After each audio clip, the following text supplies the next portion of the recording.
परम आदरणीय डॉक्टर अशोक वार्ष्णेय जी, राष्ट्रीय संगठन सचिव आरोग्य भारती, डॉक्टर राकेश पंडित जी, राष्ट्रीय सचिव आरोग्य भारती, आज के हमारे मुख्य अतिथि डॉक्टर अमिता जी, हमारे आरोग्य भारती हिमाचल प्रदेश के अध्यक्ष डॉक्टर चमन चौहान जी, आरोग्य भारती हिमाचल प्रदेश के महासचिव डॉक्टर हेमराज जी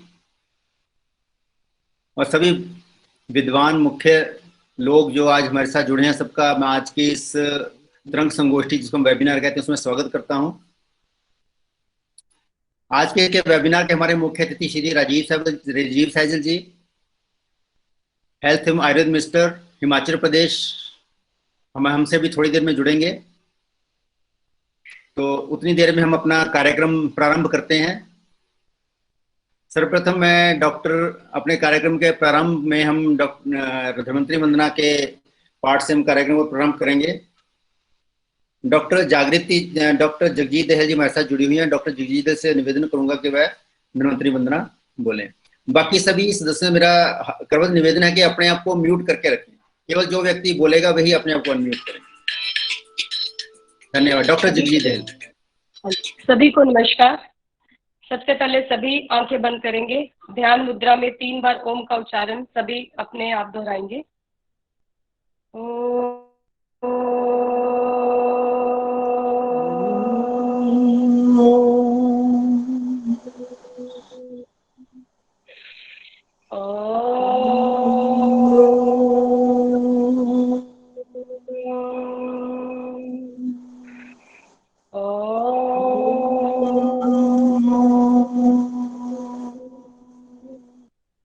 नमामि धन्वन्तरिम् आदिदेवं सुरासुरे वन्दितपादपद्मं लोके जरारुग्भयमृत्युनाशं दातारम् ईशं विविधौषधीनां। न त्वं कामये राज्यं न स्वर्गं न पुनर्भवम्, कामये दुःखतप्तानां प्राणिनां मार्तिनाशनम्। ओम। धन्यवाद। धन्यवाद डॉक्टर जगजीत जी।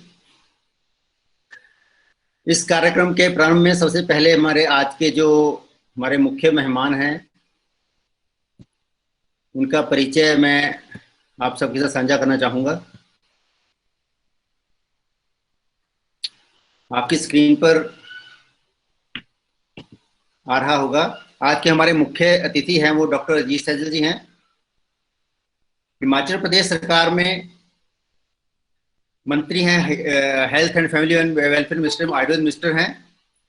पूर्व में डॉक्टर सैजल जी भारतीय जनता पार्टी के डॉक्टर सेल जिला सोलन के जनरल सेक्रेटरी रहे हैं। जिला सोलन के ही बीजेपी इकाई के अध्यक्ष भी रहे हैं। तत्पश्चात member general development and rural planning committee 2008 से 2012 तक रहे। विधानसभा के लिए चुने गए लगातार 3 बार, 2007 में, 2012 में एवं 2017 में। मंत्रालय जो उनको सबसे पहले 27 दिसंबर 2017 को मिला वो था social justice and empowerment along with portfolio of cooperation. आजकल ये इनके पास, जो मैंने भी पहले बात बताया कि इनके पास स्वास्थ्य एवं परिवार कल्याण मंत्रालय एवं आयुर्वेद विभाग सैजल जी के पास है। सैजल जी बहुत ही सादे मृदुभाषी व्यक्ति हैं। कभी भी आप इनसे फोन पे बात करो, कभी भी इनके संपर्क करने का प्रयास करेंगे तो तुरंत आपको मिल जाते हैं। डॉक्टर सैजल जी एक चिकित्सक हैं। राजीव गांधी राजकीय आयुर्वेद महाविद्यालय पपरोला से उन्होंने अपनी स्नातक की डिग्री प्राप्त की। तत्पश्चात फिलॉसफी में शायद उन्होंने एमए की डिग्री की है और उसके बाद विद्यार्थी परिषद में पूर्णकालिक का कार्य शायद इन्होंने किया है, मुझे पूरा ज्ञान इसका नहीं है। और तत्पश्चात अपना पूरा समय जो लोगों की सेवा में लगा रहे हैं। आज के हमारे गेस्ट ऑफ ऑनर मुख्य अतिथि डॉक्टर अशोक वार्ष्णेय जी, national organisation secretary Arogya Bharati. Doctor Varshney जी ने अलीगढ़ मुस्लिम विश्वविद्यालय से 1979 में एमएससी बायोटेक्नोलॉजी बायोकेमिस्ट्री में इन्होंने की। तत्पश्चात इलाहाबाद यूनिवर्सिटी से बायोकेमिस्ट्री में ही 1986 में पीएचडी की डिग्री प्राप्त की। वहीं पर इन्होंने 1 वर्ष तक असिस्टेंट प्रोफेसर के पद पर भी कार्य किया। 1986 के पश्चात इन्होंने जन सेवा, लोक सेवा या समाज सेवा का कार्य प्रारंभ किया। राष्ट्रीय स्वयंसेवक के प्रचारक के रूप में अपना पूरा समय जो है वो समाज सेवा में अपना दान कर दिया। इलाहाबाद, लखनऊ, कानपुर इत्यादि बहुत सारे शहरों में अपना कार्य किया है। 15 वर्ष तक प्रांत प्रचारक के रूप में, 10 साल झारखंड में, 5 साल कानपुर प्रांत में। 2012 के पश्चात आज तक यह राष्ट्रीय संगठन मंत्री आरोग्य भारती का कार्य देख रहे हैं और इनका मार्गदर्शन में प्राप्त हो रहा है। इनका हेडक्वार्टर जो है वो भोपाल में है। इनको घूमने का, घूम कर कार्य करने का, कहीं भी जाने का इनका अपना एक शौक है कि कहीं भी व्यस्त हो, कहीं भी दूर हो, आपको इनकी आवश्यकता है, आपने कोई मीटिंग रखी है, कुछ कार्य करना है, कुछ आपने मार्गदर्शन, तुरंत आपके लिए उपलब्ध हो जाते हैं। इनके आवाज में कभी ना सुनने को नहीं मिलती। अगले हमारे guest of honour doctor Rakesh Pandit ji, MD Ayurveda हैं। वर्तमान में राष्ट्रीय सचिव आरोग्य भारती का दायित्व है। ये सीसीआईएम के नेशनल कमीशन जो आजकल कार्य कर रहा है उसके मेंबर भी हैं। लगभग 35 वर्ष तक हिमाचल प्रदेश सरकार में अपनी सेवा करने के पश्चात विभिन्न पदों पर कार्य किया है इन्होंने। Medical officer, senior medical officer, specialist, deputy director, विभिन्न पदों पर कार्य करते हुए अंत में शिमला से लगभग 8 वर्ष पूर्व है रिटायर हुए हैं। उसके पश्चात अपना पूरा काम, पूरा समय जो है वो आरोग्य भारती के लिए दे रहे हैं। आज के हमारे एक्सपर्ट स्पीकर, मुख्य वक्ता doctor Amita Singh ji, senior consultant in nutrition and dietetics. Doctor Amita ji post graduate हैं फूड एंड न्यूट्रिशन में। नाइजीरिया में भी काफी देर तक रही है। वहीं पे ने GCEO लेवल्स और A लेवल्स की कुछ स्टडी की है। इसके बारे में मुझे पूरी जानकारी नहीं है कि क्या होती है, ये शायद स्वयं ही बता पाएंगे। 1981 में इन्होंने अपना जो कैरियर है वो PGI में स्टार्ट किया और 1983 से इन्होंने अपना पहली बार स्वतंत्र रूप से अपना डायटिक क्लिनिक स्टार्ट किया। इन्होंने विभिन्न संस्थाएं जैसे UNICEF, care, UNDP, world bank इत्यादि बहुत सारे संस्थाएं हैं जिन्होंने अपना कार्य किया है। बहुत सारी न्यूट्रिशन पर बहुत सारी बुक्स लिखी हैं। अपना जो मटेरियल है न्यूट्रिशन के ऊपर वो विभिन्न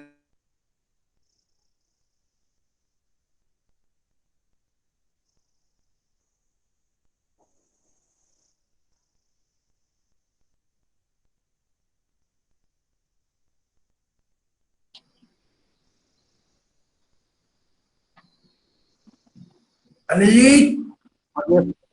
हाँ जी, आपकी आवाज नहीं आ रही।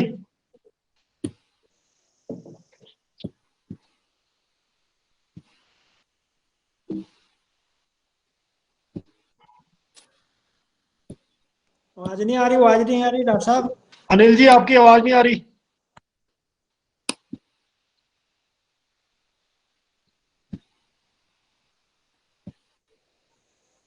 अभी आ रही है क्या? हाँ आ रही है अब। हाँ ठीक है। स्क्रीन शेयर हो रहा था क्या पहले? हाँ हो रहा था स्क्रीन शेयर जी। आवाज कैसे बंद हो गई? चलिए कंटिन्यू करें।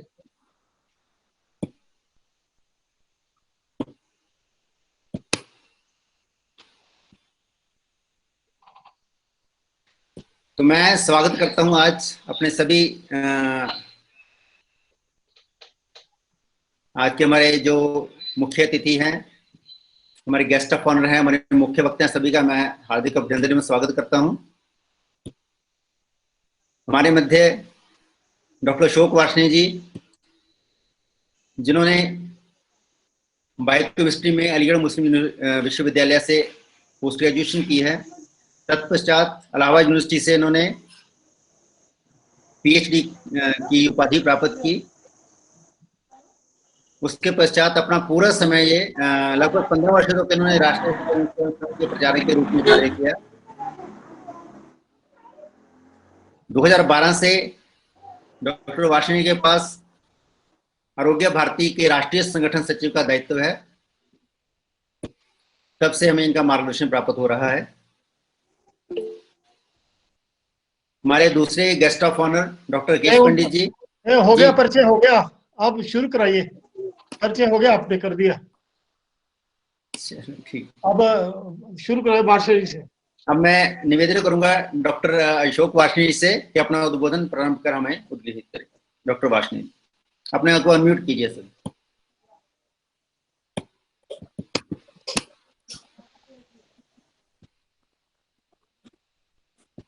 इस वेबिनार में उपस्थित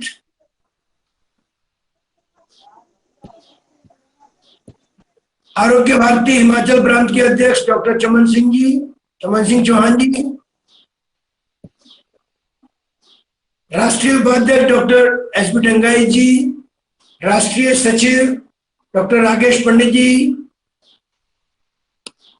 हमारे राष्ट्रीय कार्यकारिणी के सदस्य डॉक्टर शिवान स्वामीनारायण जी, हेलो, आरोग्य भारती दिल्ली, पंजाब, हरियाणा के ऐसे और हिमाचल के सभी कार्यकर्ता बंधु भगिनीगण, इसमें मालवा प्रांत के भी कई कार्यकर्ता हैं और पूरे देश भर से लोग जुड़े हैं, ऐसा मैं देख रहा हूं।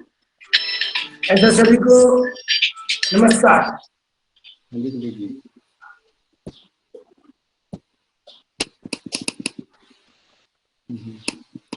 हिमाचल प्रदेश देश के कुछ ऐसे राज्यों में है जिसकी पॉपुलेशन डेंसिटी बहुत कम है। 2011 के सेंसस के अनुसार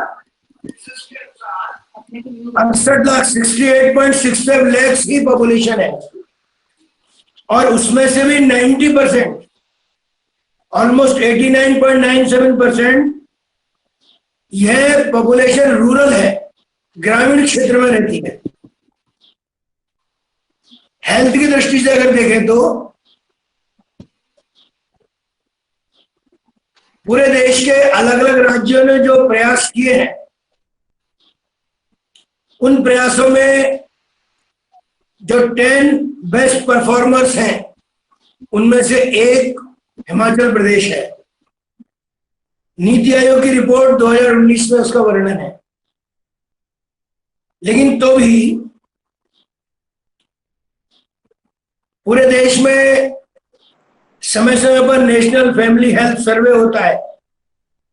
2005 में तीसरा सर्वे हुआ था, 2004 में चौथा सर्वे हुआ। उसकी जानकारी में कुछ हिमाचल प्रदेश की जानकारी with respect to national context में रखता हूं, तो शायद हमको राज्य की वस्तुस्थिति पता लगेगी कि हम कहां पर हैं। IMR, इन्फेंट मोर्टेलिटी रेट, पर 1000 लाइफ पर जो डेथ होती है वो 2005-06 में 36% थी, 2015-16 में 34% हुई। लेकिन जो नेशनल डाटा है 2015-16 का, वो 41% का है और इसलिए ये 28% कम है, ये अच्छी स्थिति में है। 5 वर्ष से नीचे के जो बच्चे हैं, अंडर 5 मोर्टेलिटी रेट वो 42% थी 2005-06 में, वो 38% हो गई, कम हुई। लेकिन नेशनल लेवल से यह 9.52% ज्यादा है, यह चिंताजनक है।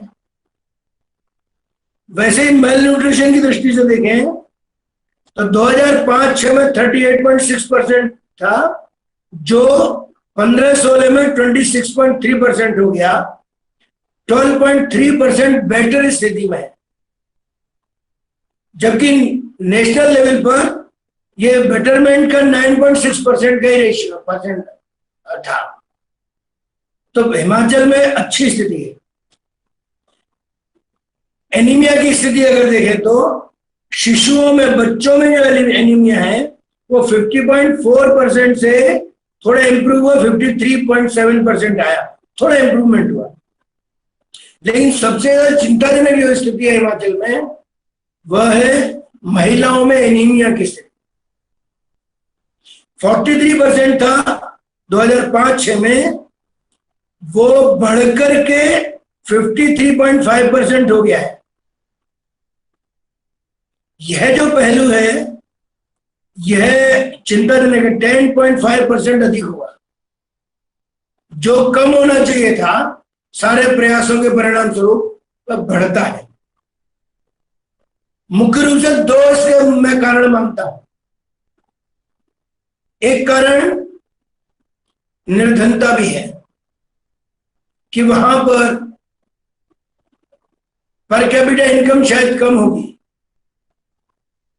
अगर मां कुपोषित है तो बच्चा भी कुपोषित होता है, और वह कम शिक्षित भी, कम गुणवान होता है, कम शिक्षित भी हो पाता है, निर्धन रहता है और अगली पीढ़ी में भी निर्धनता को जन्म देता है।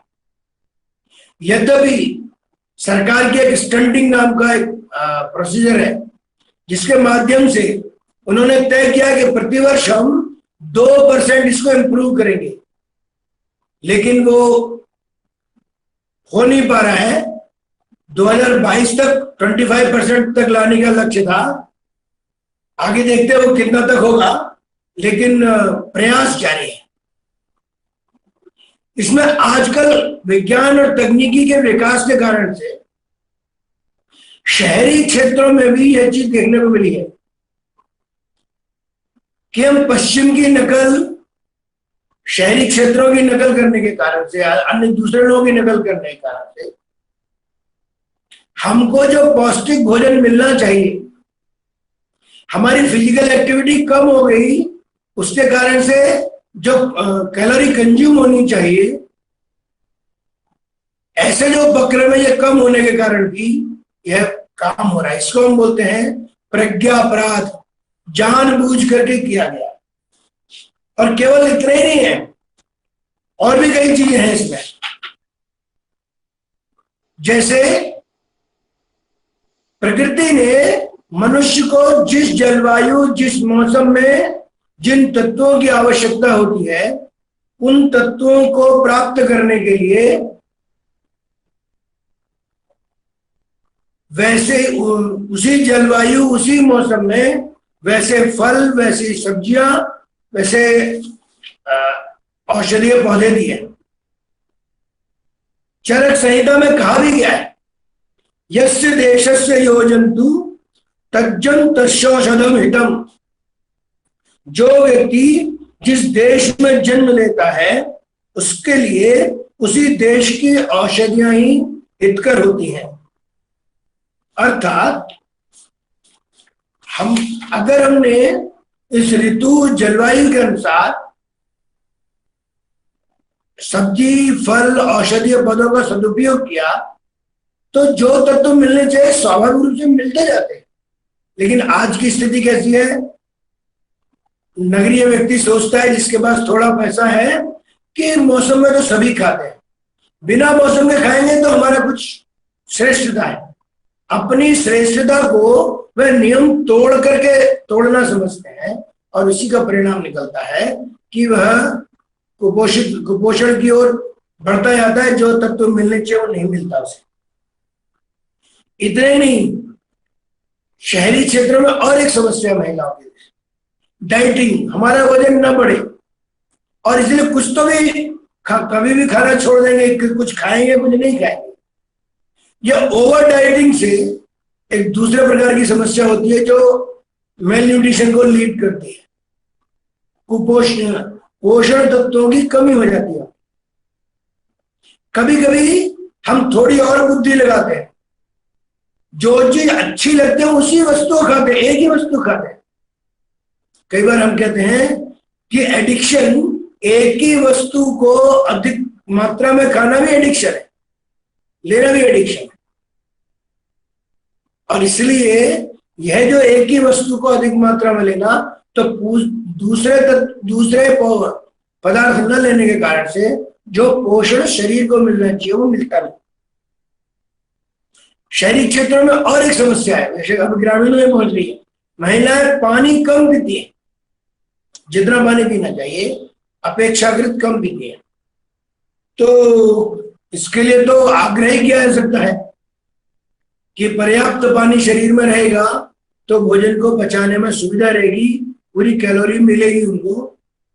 और इसीलिए यह ऐसे कुछ जानबूझकर होने वाली चीजें हैं जो कुपोषण को जन्म देती है, माल न्यूट्रिशन को जन्म देती है। कुल मिलाकर इनका निदान क्या है? इनका निदान बहुत सरल है। जैसा मैंने कहा, यस्य देशस्य जो जंतु तज्जम तस्यौषधम हितम, प्रकृति ने दिया है। परंपरागत भोजन जो हमारे यहां पर है, मैं भी पढ़ रहा था, हिमाचल का परंपरागत भोजन, क्या सामूहिक भोजन को धाम बोलते हैं, कांगड़ा धाम, अलग अलग धाम बोलते हैं। तो ये वहां की विशेषता है। ठंडा प्रदेश है, प्राकृतिक वायुमंडल बहुत शुद्ध है और इसीलिए स्वास्थ्य के लिए बहुत अच्छा है। अगर हम जो वस्तु वहां पैदा होती है, जिस ऋतु में पैदा होती है, हमने वही प्रयोग किया। दाल चावल रोटी सब्जी वहां का सामान्य भोजन है, वो लेना ही चाहिए। लेकिन हम फाइबरस फूड को छोड़ते जा रहे हैं। हम गेहूं का प्रयोग कर रहे हैं लेकिन उसकी चोकर को छोड़ दे रहे हैं। चोकर युक्त आटे का प्रयोग करना, दाल है छिलका युक्त दाल का प्रयोग करिए, फाइबर मिलेंगे। पर्याप्त मात्रा में सब्जी फल होते हैं हिमाचल में, तो उनका सेवन करना चाहिए। इतना ही नहीं, अभी और भी कुछ चीजें हैं, पूरे देश में भी ऐसे ही था। समा के चावल, हमने कहीं पढ़ा होगा, सुदामा चरित्र में 1675 में लिखा गया कि उन्होंने अपने बच्चों का लालन पालन समा के चावल, जिनको आज हम कहीं रागी, कहीं मिलेट्स के क्लासिफिकेशन के रूप में देखते हैं, जिन समा के चावल को कोई पूछता नहीं था, आज वह बहुत कॉस्टली हो गए। क्यों? उनका उपयोग समझ में आने लगा।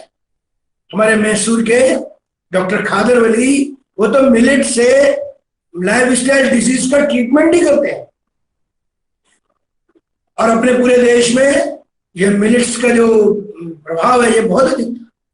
बाजरा, ज्वार उसी श्रेणी के है, ये समा का चावल, ये हमारे कोदो, मड़ुआ, सब उसी श्रेणी में आते हैं। इनकी विशेषता है मिलेट्स की कि इनको बहुत कम पानी चाहिए और एडवर्स कंडीशन में भी सरवाइव कर जाते हैं। जितने पुराने रहते हैं उतने गुणकारी कहलाते हैं। इनकी 7 स्किन लेयर्स होती है, जिसके कारण से पोषण तत्व सुरक्षित रहते हैं। अगर हम चावल से तुलना करें तो 3.5 टाइम्स गुणकारी है, 17.5 टाइम्स फाइबर्स होते हैं, 34.5 टाइम्स कैल्शियम होते हैं उसमें, 20 टाइम्स आयरन होता है, magnesium, beta carotene, vitamin A, zinc और आर्थराइटिस के रोग में काम आने वाला अमाइनो एसिड थायमिन, ये पर्याप्त मात्रा में। बॉडी टेम्परेचर को मेंटेन करने के काम में आते हैं मिलेट्स। और इसलिए ये फाइब्रस फूड, मोटा कोर्स ग्रेन जिसको बोलते हैं, हम जितना सेवन करेंगे, चावल है हम अनपॉलिश्ड राइस प्रयोग करें, तो हम देखेंगे कि हम पोषक तत्व तो मिलेंगे, जो लाइफस्टाइल डिसऑर्डर्स है वो भी कम होते चले जाएंगे और हम देखें हमको एक अच्छा स्वास्थ्य मिलने में सहायता मिलेगी। और इसीलिए हमारे क्षेत्र में, हमारे स्थान पर होने वाला परंपरागत भोजन,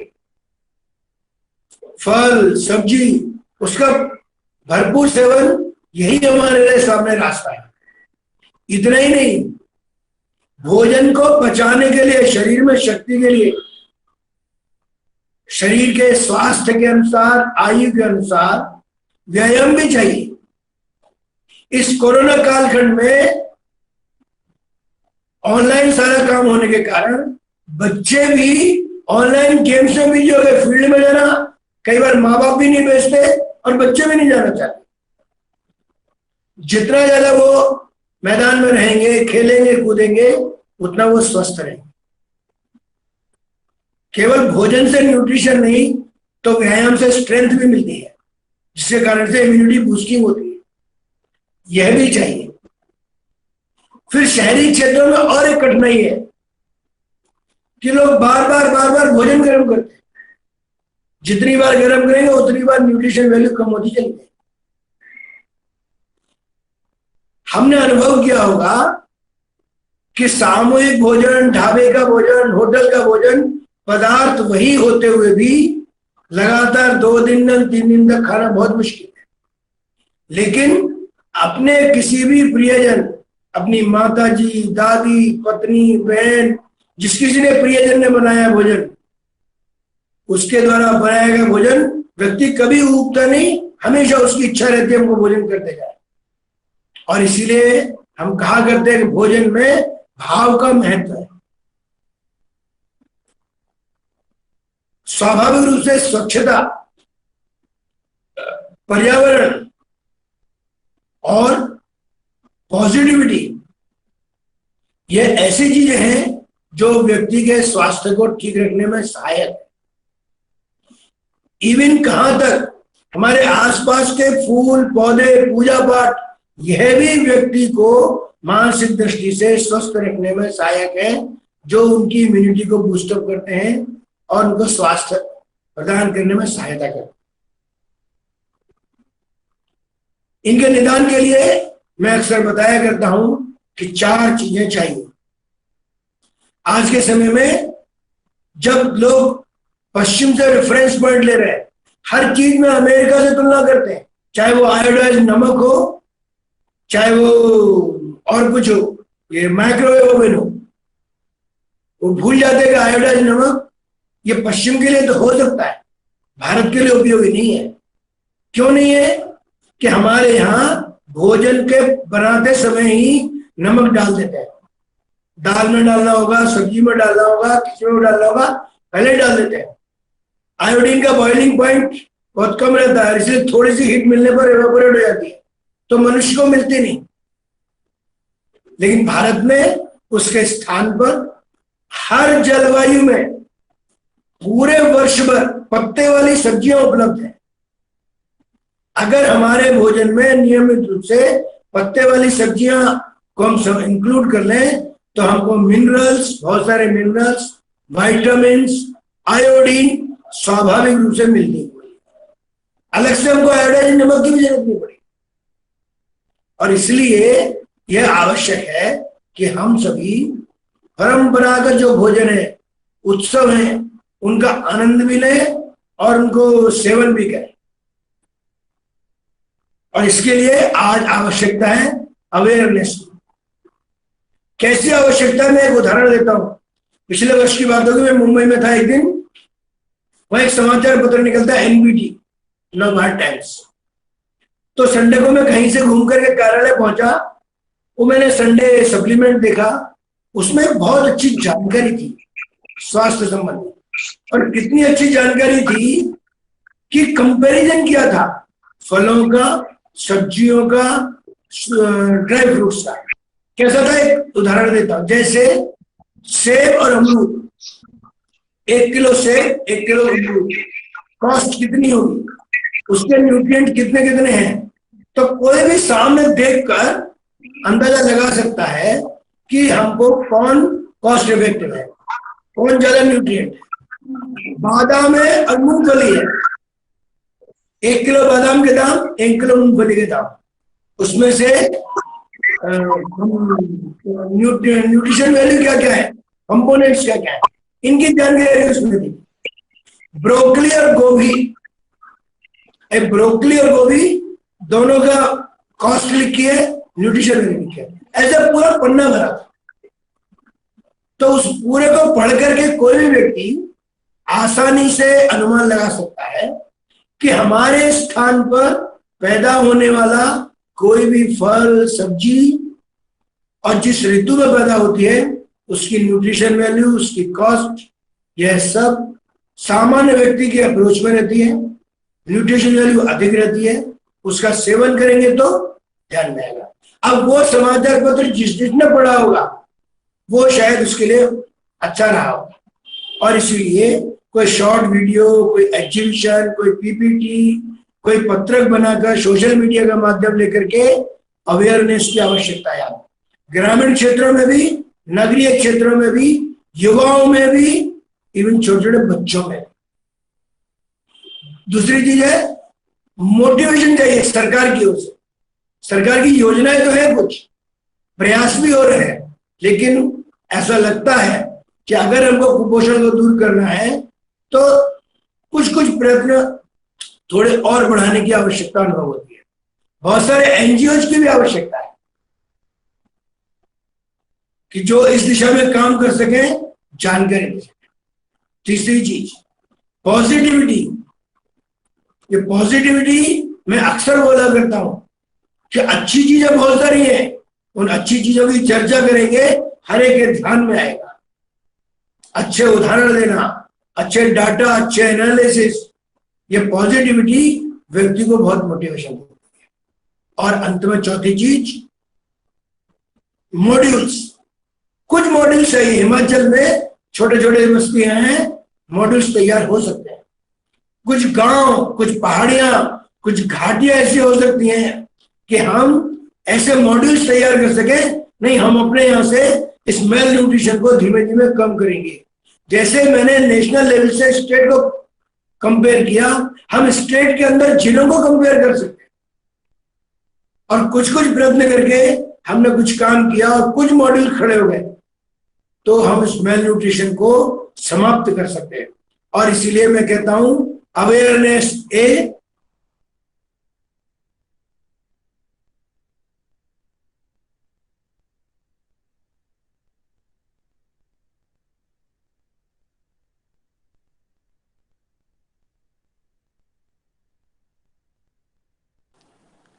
सर आवाज नहीं आ रही। ऐसा करके जी आप म्यूट हो गए हैं। नहीं अब आ रही होगी, अब आ रही है। ऐसा करके हम अपने को स्वस्थ रख सकते हैं, परिवार को स्वस्थ रख सकते हैं, समाज को स्वस्थ रख सकते हैं, तो राष्ट्रीय स्तर पर भी कुपोषण को समाप्त करने में सहयोग कर सकते हैं। मुझे लगता है मुझे इतना ही बोलना चाहिए। अमिता सिंह जी बहुत एक्सपर्ट स्पीकर है, वो बहुत बारीकी से सब चीजें बताने वाली है, हम सब सुनेंगे। धन्यवाद।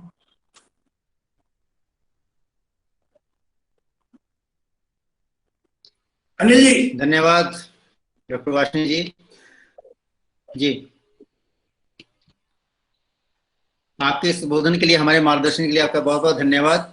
डॉक्टर अमिता जी को अच्छा भी जाना है, मैं ज्यादा ना कहता हूँ, फिर अमिता जी से निवेदन करूंगा कि अपना उद्बोधन प्रारंभ करें। जी, मेरी आवाज आ रही है क्या? मेरी आवाज आ रही है क्या? हाँ जी, आ रही है, आ रही है। अच्छा जी, बहुत बहुत नहीं आ रही है। सर, आरोग्य भारती के सभी लोगों को यहाँ जो उपस्थित हैं, डॉक्टर अशोक, डॉक्टर पंडित खासकर बहुत बहुत धन्यवाद आपका मुझे ये आमंत्रण देने के लिए। और खासकर क्योंकि जिस टॉपिक पे आपने आज मेरे को बात करने के लिए बोला है वो बहुत ही प्रिय है मेरे को, क्योंकि मैं इसमें बहुत सालों से, दशकों से इसमें काम कर रही हूँ। सर मेरा स्लाइड्स शेयर करेंगे क्या आप, doctor Bhardwaj please? Doctor Bhardwaj sir, आप मेरी जी मैं कोशिश करूँ। आप आपके पास मेरी स्लाइड्स हैं। मेरा असल में काम काफी आसान कुछ हद तक कर दिया है डॉक्टर अशोक सर ने। उन्होंने बताया आपको अभी काफी जो स्थिति है हिमाचल प्रदेश की, कुछ मायनों में ये अच्छी भी है, काफी बेहतर है और जगहों से, पर कुछ स्थिति थोड़ी बेहतर होने से हम ये नहीं कह सकते हैं कि हम बहुत अच्छी जगह पे हैं।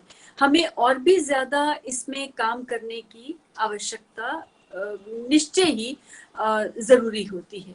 सर कुछ प्रॉब्लम हो रही है क्या? हाँ, अभी कुछ नजर नहीं आ रही स्लाइड आपकी।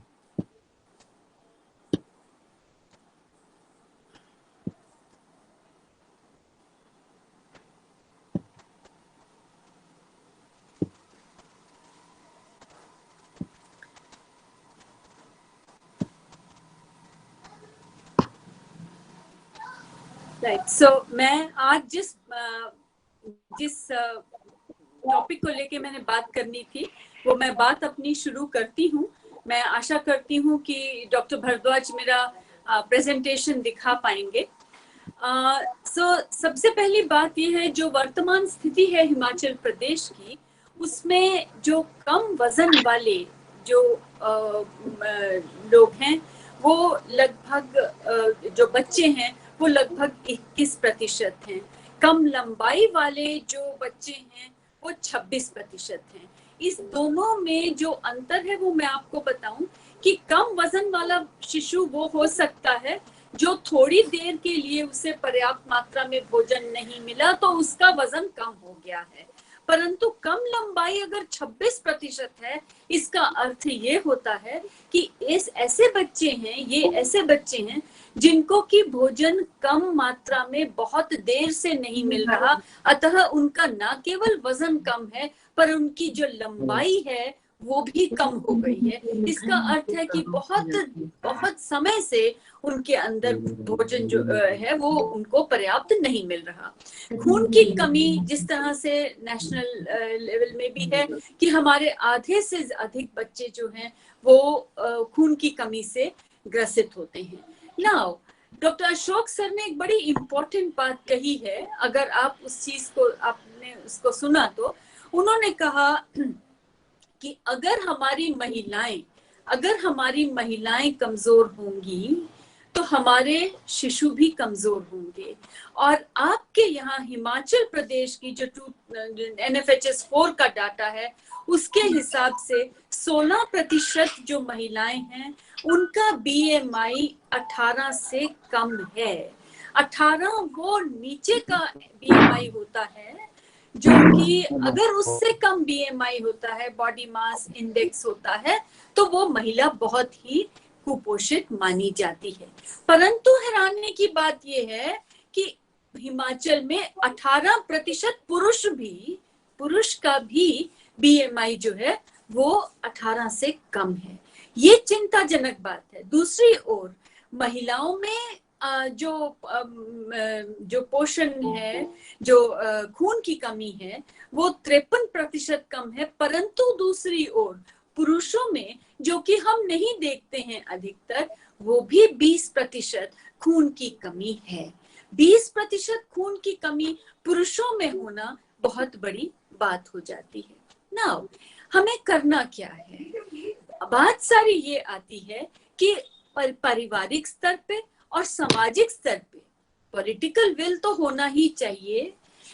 संस्थागत दिशा से तो हमें काम करना ही है, और देखा जाए तो इंस्टीट्यूशनल सपोर्ट तो चाहिए ही चाहिए, गवर्नमेंट का सपोर्ट हमें चाहिए ही चाहिए।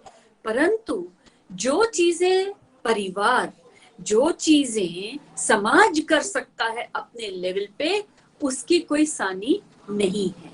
नाउ जो करने वाली चीजें हैं, आपको हैरानी होगी, वो इतनी साधारण है कि हमें कई बार ये नहीं समझ में आता कि हम ये क्यों नहीं कर पाते। मुझे लगता है कि मेरी प्रेजेंटेशन आ गई है, तो इसको आगे ले चलें डॉक्टर भारद्वाज, ये वाली बात ये आगे ले चलें क्या? जी, इसको आगे ले चले हम। मुझे खुशी हुई कि ये प्रेजेंटेशन की मैंने बड़ी मेहनत से ये बनाई है। इसमें कुछ ऐसी चीजें हैं जो अगर आप चाहें तो उनका उपयोग कर सकेंगे अपने सामाजिक लेवल पे। जी, इसको यस, परफेक्ट परफेक्ट, इसकी बात मैं कर चुकी हूँ। आगे चलें हम, डॉक्टर भारद्वाज आगे चलते हैं। ये बात मैं कर चुकी हूँ सर, आगे चलें। जी, पारिवारिक और सामाजिक स्तर पे जो काम करने हैं, मैं उसके ऊपर आज ज्यादा जोर देने वाली हूँ। मेरी आप सबसे ये गुजारिश है, ये रिक्वेस्ट है कि प्लीज जो कुछ आज मैं आपको बताऊंगी, सबसे पहले आप अपने पारिवारिक स्तर पे, अपने परिवार में, अपने दूर के परिवार में, और फिर अपने समाज के स्तर पे भी इसके बारे में बात करें। अगर हर व्यक्ति जो यहाँ पर है, अगर हर व्यक्ति 10 लोगों को भी पहुंचता है और वो 10 इन बातों को आगे पहुंचाते हैं, तो बहुत बड़ा अंतर लाया जा सकता है। अगला slide please, next please, next please. Doctor Bharadwaj, next slide please. जी, अब हम बात करें सबसे जरूरी मगर सबसे सिंपल चीज, जिसका सीधा असर कुपोषण के ऊपर होता है। जन्म के 1 घंटे के भीतर शिशु को स्तनपान कराना। अगर आप शिशु को केवल माँ के पेट पर ही छोड़ देते हैं, कोई जरूरत नहीं है उसे नहलाने की, उसको साफ सफाई करने की, कुछ करने की, उसको शिशु को पेट पे छोड़ देते हैं, आप हैरान होंगे कि शिशु खुद ब खुद अपनी माँ के स्तनों की तरफ चला जाएगा।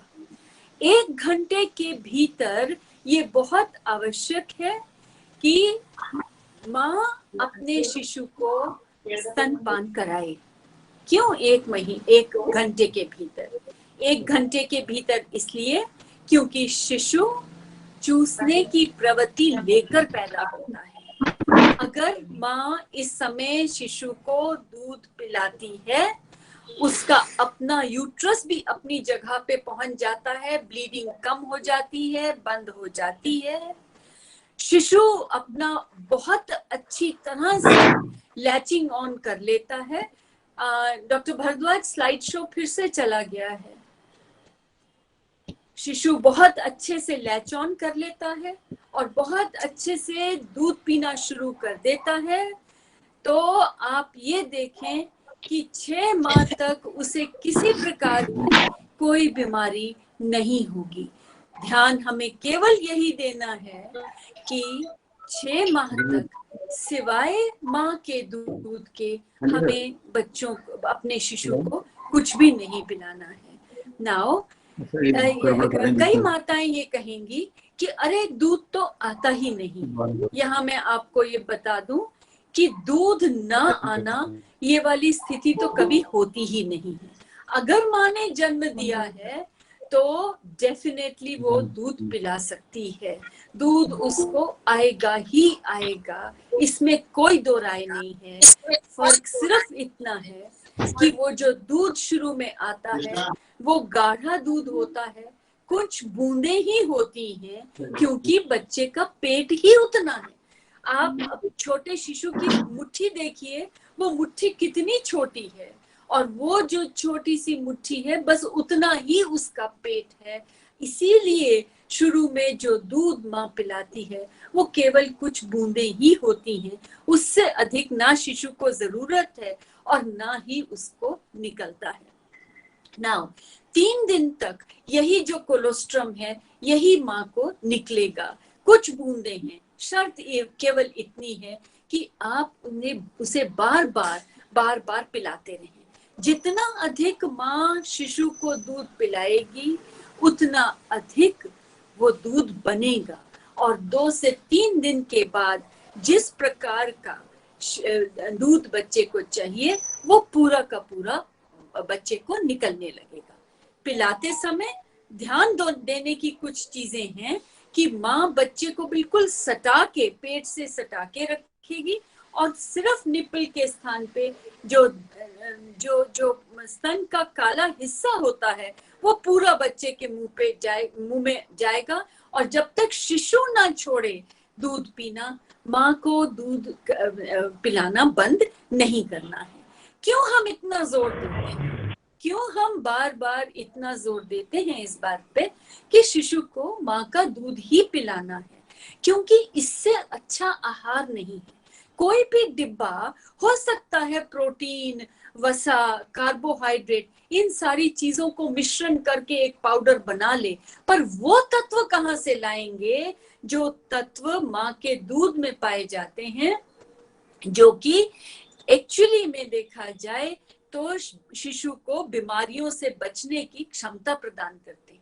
और ये जो क्षमता होती है, ये केवल बचपन की बीमारियों से बचाने की नहीं है, परंतु जीवन के बाद में होने वाली diabetes, heart disease, blood pressure, इन बीमारियों से भी बचाने के लिए जो चीजें शिशु को चाहिए, वो इसी दूध में बच्चे को मिलती हैं। मुझे लग रहा है कि स्लाइड शो नहीं हो रहा, पर मैं बात अपनी जारी रखूंगी। उसका कारण है कि 7:30 बजे मेरा एक और वेबिनार है। यहाँ पर मैं एक और बात बताना चाहूंगी कि दरअसल बहुत कम महिलाएं जानती हैं कि अगर 6 माह तक शिशु माँ का दूध पीता रहता है तो केवल माँ का दूध पीता है।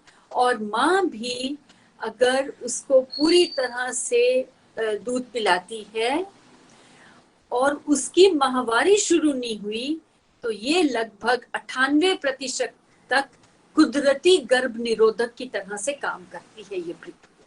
तो आप देखिए इस एक चीज के कितने कितने कितने सारे फायदे हैं, और इसीलिए ये बहुत आवश्यक भी है।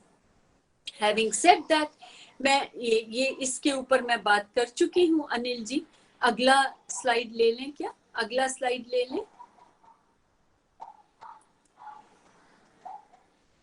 अगला स्लाइड ले लें। इसके भी अगला वाला, इसकी भी बात मैं कर चुकी हूँ। अब अगला स्लाइड ले लें। Next slide please.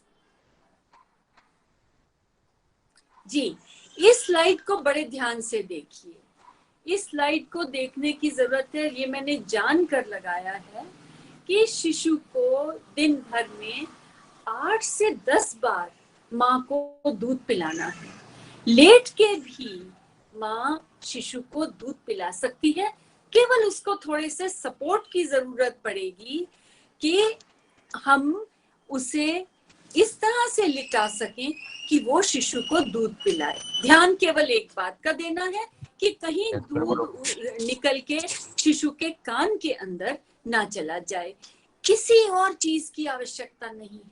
ऊपर का दूध, ऊपर की जन्म घुट्टी, शहद, पानी, कुछ भी नहीं। शायद आप नहीं जानते होंगे कि अगर गर्मी है तो माँ का दूध अपने आप ही अधिक पानी शिशु की जरूरत पूरा करता है और धीरे धीरे करके फिर उसको गाढ़ा दूध मिलता है। यहाँ पर मैं लास्ट में इस इशू के बारे में एक जरूरी बात कहना चाहूंगी। हमेशा जब तक स्तन खाली ना हो जाए, माँ को एनकरेज करिए कि दूध पिलाते रहो, क्योंकि शुरू में जो दूध होता है वो पतला और हल्का होता है, बाद का दूध ऊर्जा से भरपूर होता है। इसलिए पूरे स्तन को खाली करके फिर ही माँ दूसरे स्तन पे लगाए, ये नहीं कि जल्दी जल्दी दोनों स्तनों पे दूध पिलाए। Next slide please Anil ji. कितनी छोटी सी बात है ये। अगला स्लाइड ले लें डॉक्टर भारद्वाज प्लीज।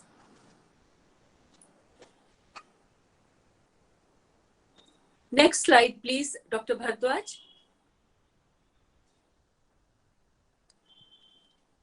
ओके, शायद कुछ प्रॉब्लम हो रही है। अगला स्लाइड लेना था डॉक्टर भारद्वाज। जी, जो इस वक्त आपके हिमाचल प्रदेश में जो स्थिति है उसके हिसाब से आप देखिए कि 1 घंटे के भीतर जो स्तनपान कराने की स्थिति है वो केवल 41% है। 60% बच्चों को 1 घंटे के भीतर स्तनपान नहीं कराया जा रहा।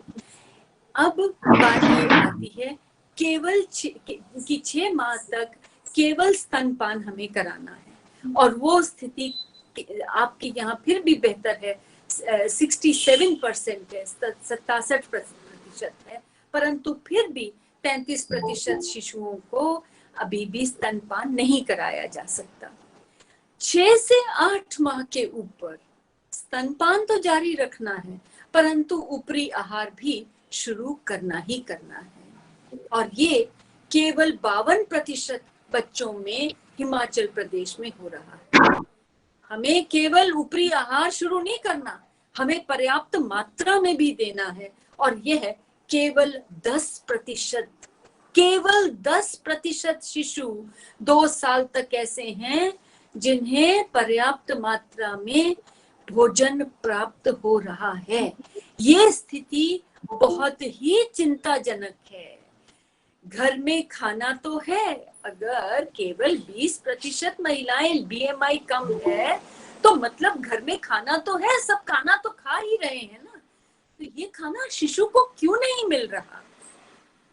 हमें कुछ बातों का ध्यान रखना है कि 6 माह से पहले हमें शिशु का आहार, ऊपर का आहार शुरू नहीं करना है, क्योंकि ऊपर से आप कुछ भी दे लीजिए, 6 माह तक तो माँ का दूध ही पर्याप्त है, ऊपर से कोई चीज उसकी बराबरी नहीं कर सकती है।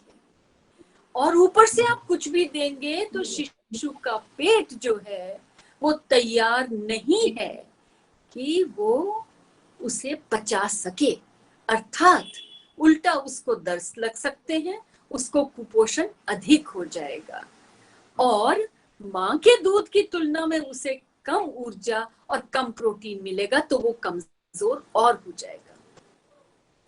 परंतु उसके बाद भी क्यों नहीं करना? क्योंकि 6 माह के बाद क्या होगा कि माँ का दूध जो है, अब शिशु का वजन लगभग दुगना हो जाता है 6 महीने में।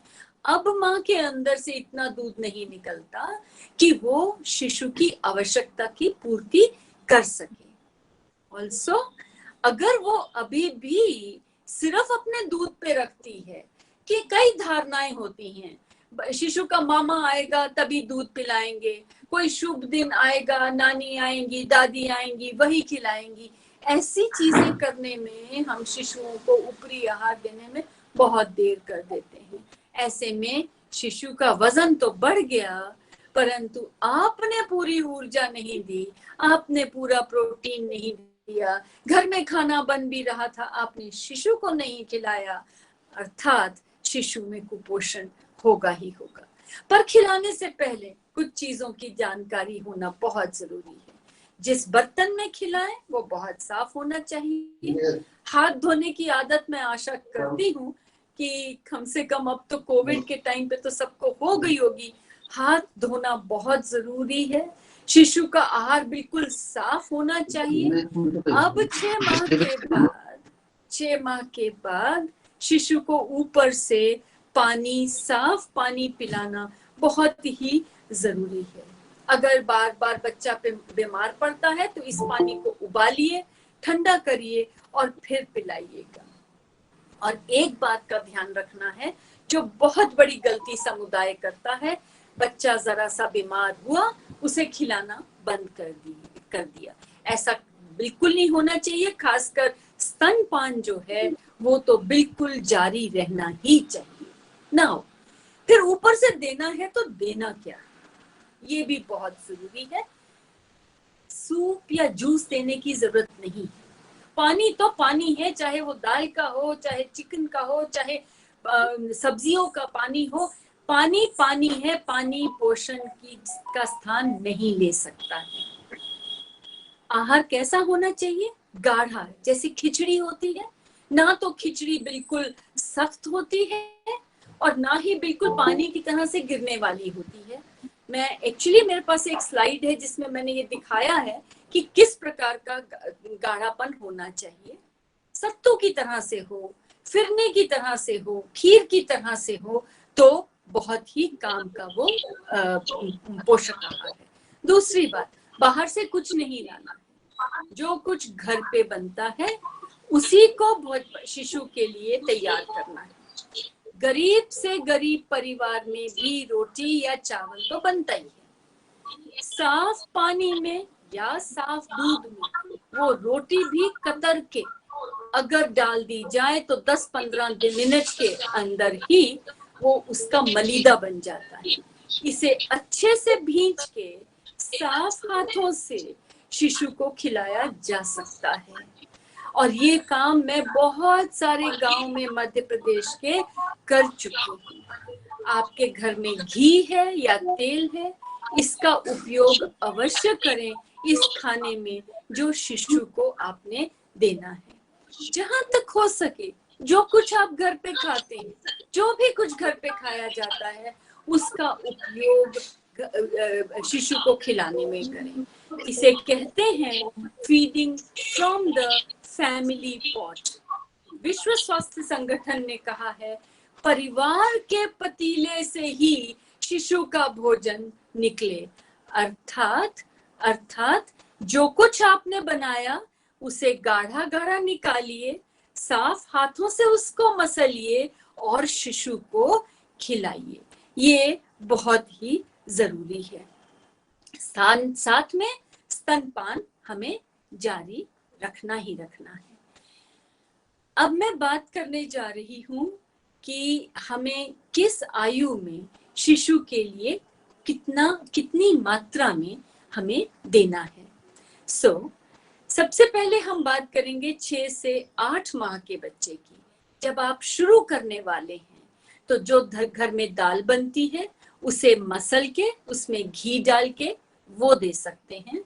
उबला हुआ आलू, मसला हुआ केला, मसला हुआ पपीता, दाल में सब्जी जो बनी है वही डाल के ऊपर से घी तेल डाल के वो भी दिया जा सकता है। सूजी की खीर या सूजी का हलवा, आटे का हलवा या लपसी या शीरा, ये भी शिशु को खिलाया जा सकता है। खाने में तेल घी में कमी मत करिए। पतला रहना है आपको, माँ को, परिवार को, वो आपकी मर्जी है। शिशु का याद रखिए 3 साल तक उसके पूरी 90% उसके दिमाग की जो बढ़ोतरी है वो पूरी हो जानी है। और जो दिमाग है वो 70% फैट का बना है, वसा का बना है। इसलिए इस आयु में वसा कम करने का अर्थ होता है, वसा कम देने का अर्थ होता है, तेल घी कम देने का अर्थ है शिशु का वजन भी नहीं बढ़ेगा और उसकी ब्रेन की डेवलपमेंट जो है वो भी कम होगी। लगभग 2 कटोरी 6 से 8 माह के बीच में cricket ball size, cricket ball हमारे भारत में सभी लोग समझते हैं, क्रिकेट बॉल साइज की 2 कटोरी के बराबर सारे दिन में बांट के देना है। ये बात ध्यान रखिए कि बांट के दिन में 4 से 5 बार देना है। और अब शिशु को पहले माँ स्तनपान ना कराए, पहले ऊपर का खाना खिलाए, उसके बाद अपना दूध बीच में पिलाएगी वो, क्योंकि अब उसके लिए ये जरूरी है कि ऊपरी आहार उसके अंदर पर्याप्त मात्रा में जाए।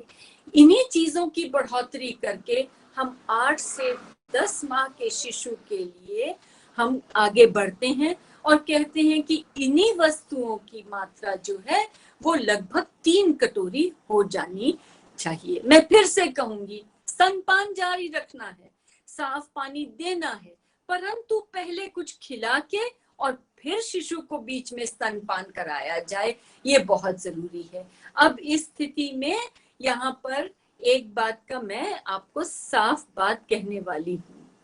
उस दिन मेरे पास एक माँ आई और बोली कि मैडम क्या मैं अब इसको 8 महीने की हो गई है, थोड़ी सी कोका कोला पिलवाऊं क्या? मैंने कहा क्यों भाई, क्यों कोका कोला पिलानी है? नहीं, थोड़ा बहुत तो आना चाहिए। बिल्कुल नहीं आना चाहिए। 5 साल की आयु तक शिशु को चाय, कॉफी, कोला, बाहर के जूस देने की बिल्कुल आवश्यकता नहीं है। इस चीज को आप बिल्कुल अच्छी तरह से समझ लीजिए। क्यों, मैं ये क्यों कह रही हूँ? 6 माह पे शिशु के स्वाद के तंतु जो होते हैं, जीभ के स्वाद के हमारे जो तंतु हैं, मीठे का, कड़वे का, नमकीन का, खटाई का, ये भी पनपना शुरू होते हैं। आप जिस चीज के जिस स्वाद की आदत डालेंगे, वो स्वाद लेके शिशु आगे बढ़ेगा। अगर आपने बिस्किट्स की आदत डाल दी, उसे फल केला अच्छा नहीं लगेगा। और इसीलिए ये जरूरी है कि उसे जितने ज्यादा हो सके कुदरती चीजों का ही स्वाद शिशु को आना चाहिए। और इसी वजह से असल में विश्व स्वास्थ्य संगठन कहता है कि कृपया करके शिशुओं को शक्कर बिल्कुल मत दीजिए। हमारे शिशु बच्चे आजकल मीठे पे इतने निर्भर हो गए हैं कि उनको सादा फल अच्छा नहीं लगता, उनको तो बिस्किट ही चाहिए, उनको चिप्स चाहिए, उनको घर की दाल अच्छी नहीं लगती है। तो इस बात का ध्यान रखना है। जैसे जैसे शिशु 10 से 12 माह में आता है, तो आप ये देखेंगे कि अगर बच्चे की परवरिश इस तरह से हुई है, तो वो बहुत आसानी से नॉर्मल खाना जो है वो खाना शुरू कर देगा। हर एक बच्चे की अपनी पसंद नापसंद होती है, किसी को थोड़ा मिठास की तरफ, किसी को थोड़ा नमकीन की तरफ। आप कहेंगे खीर देंगे तो फिर फीकी खीर देंगे क्या? नहीं, फलों से उसको मीठा करिए, दूध में फल डाल के उसका शेक बनाइए, उसमें शक्कर मत मिलाइए। इन बातों का ध्यान हमें देना है। ध्यान ये दीजिएगा कि संपूरक आहार जो है वो दिन में 5 से 6 बार कम से कम देना है। थोड़ी थोड़ी देर में, थोड़ी थोड़ी मात्रा में शिशु को देना है। घी और चम्मच तेल जरूर मिलाना है। जबरदस्ती बच्चे को मत करिए। कोई भी स्वस्थ बच्चा कभी भूखा नहीं रहता है। अगर आप उसको बहुत ही अच्छे तरीके से 2-2, 3-3 घंटे के इंटरवल से खिलाते रहेंगे, शिशु अपने आप खाने की तरफ रुचि करेगा। और हाँ, यहाँ एक बात मैं कहूंगी, परेशान मत होइए अगर शिशु खाने को हाथ में लेके उसको मसलना चाहता है। ये उसका हक है, उसको करने दीजिए। आपको गंदगी का डर है, नीचे कागज बिछा दीजिए, कोई चादर बिछा दीजिए, उठा के उसको बाद में धो लीजिएगा। परंतु शिशु को ये हक दीजिए कि वो खाने को अपने हाथ में ले, थोड़ा गिराएगा, थोड़ा फेंकेगा, उसको महसूस होगा खाना क्या होता है। ये बहुत ही जरूरी बात है। अब मैं लास्ट में, क्योंकि मेरी एक नजर जरा घड़ी की तरफ भी है, हम कैसे भोजन खिलाएं। हमेशा जो भी अनाज दें आप, चाहे वो दलिया दें, चावल दें, कोडू कुटकी दें, रोटी दें, उसमें प्रोटीन के लिए दाल या दूध या दही अवश्य मिलाएं। याद रखें कि एक प्रोटीन की चीज अनाज के साथ जरूर होनी चाहिए। ऊपर से घी और तेल जरूर मिलाएं। क्या आप जानते हैं कि आपके शिशु को केवल 1 चम्मच हरी भाजी चाहिए। जरूरी नहीं कि वो पालक हो, जरूरी नहीं कि वो मेथी हो। जो भी हरी भाजी आपके प्रदेश में, आपके यहाँ पर जो भी हरी भाजी आपके लिए उपलब्ध होती है, वो हरी भाजी 1 चम्मच दिन भर में जरूर शिशु को दें। खिचड़ी में मिलाएं, रोटी में मिलाएं, दाल दलिया में मिलाएं, किसी भी प्रकार से मिलाएं, वो बहुत ही अच्छी ताकतवर चीज होती है। क्योंकि हम लोग आजकल आलसी हो गए हैं, तो मैं एक फॉर्मूला बता रही हूँ जो हर माँ शिशु को खिलाने के लिए अपने घर पे कर सकती है, करके रख सकती है, और उसको कोई बाजार से डिब्बा बंद चीज लाने की जरूरत नहीं है। मैं उदाहरण दे रही हूँ, अगर आपको नोट करना हो तो नोट करिएगा। 1 कटोरी, मान लीजिए 1 कटोरी कोई भी दाल ले लीजिए, मूंग की ले लीजिए, चने की ले लीजिए, बिना छिलके वाली उड़द की दाल ले लीजिए। 1 कटोरी दाल ले लीजिए। 4 कटोरी कोई भी अनाज ले लीजिए, गेहूं का आटा हो, ज्वार का आटा हो, बाजरे का आटा हो, जो भी आटा आपको लेना है वो ले लीजिए। दोनों को अलग अलग भूंज लीजिए, दोनों को अलग अलग भूंज लीजिए, और दाल को भी बिल्कुल पीस लीजिएगा। दोनों को मिला लीजिए। अब आपने 1 कटोरी दाल ली थी तो आधी कटोरी चाहे तिल ले लीजिए, चाहे मूंगफली ले लीजिए और चाहे अलसी ले लीजिए, जो उपलब्ध हो ले लीजिएगा। आधी कटोरी इसको भी भूंज लीजिए और इसको भी भूंज के पीस के रख लीजिए। इस मिश्रण को आप ठंडा करके एक बोतल में तैयार कर लीजिए। ये इतना ताकतवर आपका पाउडर बन गया। जब आपको जल्दी भी है, आपने ये पाउडर निकाला, 100 ml साफ पानी या साफ दूध लिया, 2 चम्मच ये पाउडर इसमें डाला। इसमें सब कुछ आयरन है, कैल्शियम है, प्रोटीन है, विटामिन बी है, ऊर्जा है, सब कुछ है इस पाउडर में। आपने ये 2 चम्मच घोला, घी या तेल डाला। छोटा बच्चा है तो इसका हलवा बना के दे दीजिए, बड़ा बच्चा है इसका पूरा बनाकर दे दीजिए, चीला जिसको कहते हैं। हलवा बना के देना है वो बना के दे दीजिए, शिशु को पराठा बना के देना है वो बना के दे दीजिए।